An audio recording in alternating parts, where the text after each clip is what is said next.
నాకు ఇద్దరు కొడుకులండి.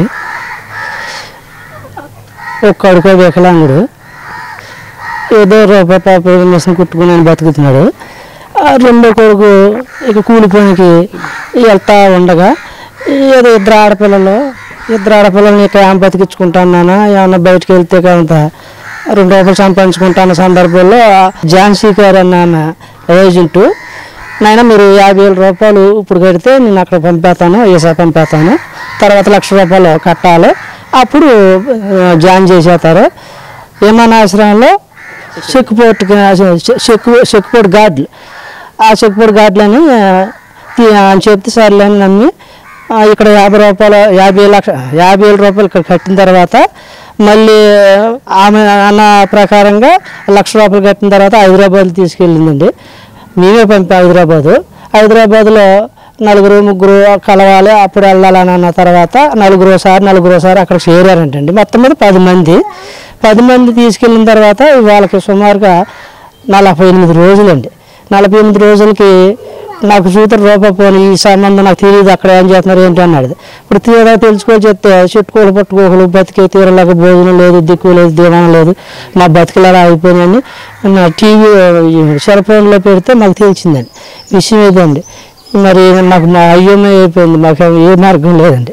అందుచేత ఏమైనా సరే ఆ బిడ్డకి ఇక్కడికి వచ్చేవాళ్ళు చేతానని ప్రభుత్వాన్ని కోరుకుంటున్నామండి. ఏదో మా పట్టుకోసమని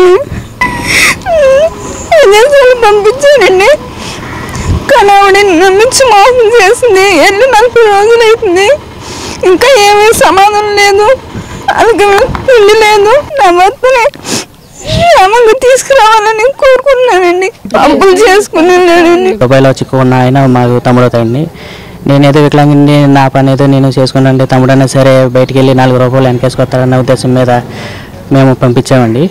అయితే అక్కడికి వెళ్ళిన తర్వాత ఏజెంట్ మోసం చేశారన్న మాట విని నాకు చాలా బాగా బాధాకరంగా అనిపించింది. ఏం చేయాలో తెలియని పరిస్థితి అండి. ఇలాగా అంతలా నమ్మడానికి కారణం ఏంటంటే ఏజెంట్ యొక్క కొడుకు కూడా అతను మైతో పాటు వస్తున్నాడు, అక్కడ మా అబ్బాయి గారు చూసుకుంటారు మిమ్మల్ని కూడా అని చెప్పేసి ఆయన అనడంతో మేము పంపించామండి. తీరా అక్కడ 45 రోజుల తర్వాత అతను కొడుకుని జాగ్రత్త పెట్టుకుని సేఫ్ జోన్లో పెట్టుకుని వీళ్ళ మట్టికి పని లేకోకుండా అలా ఉంచడం అనేది ఎంతవరకు అనేది మేము కోరుతున్నామండి. కాకపోతే ఇంకా ఇలాగా మా తమ్ముడితో పాటు ఇంకా 10 మంది ఉన్నారండి. వాళ్ళని కూడా ఎంక్వైరీ చేసి ఇండియాకి తీసుకురావాలని చెప్పేసి మేము కోరుతున్నామండి. ఆ కుర్రాడు మనవడు అవుతాడండి. ఆ పిల్లలు కొంచెం ఇబ్బందులు పడుతున్నారని చెప్పి అక్కడక్కడ బడ్జెట్ పూడ్చుకుని ₹1,40,000 కట్టి ఆ ఏజెంట్ అన్న ఆవిడ మా ఝాన్సీ రాణి మాటలు నమ్మి మా చుట్టుపక్కల వాళ్ళందరూ ఒక 10 మంది మాట కలుపుకొని డబ్బులు కట్టి వెళ్ళటం జరిగింది సార్. 40 రోజులు అవుతుంది. ఈ రోజుకి వాళ్ళకి ఒక మంచి కానీ చెడు కానీ ఆలోచన లేదు. అక్కడి నుంచి వచ్చిన ఫోన్లకి ఇక్కడ తల్లిదండ్రులు చాలా ఇబ్బంది పడుతూ ఈవిడిని పట్టుకోవడానికి చాలా ప్రయత్నాలు చేస్తున్నారండి. కానీ ఈవిడ దొరకట్లేదు.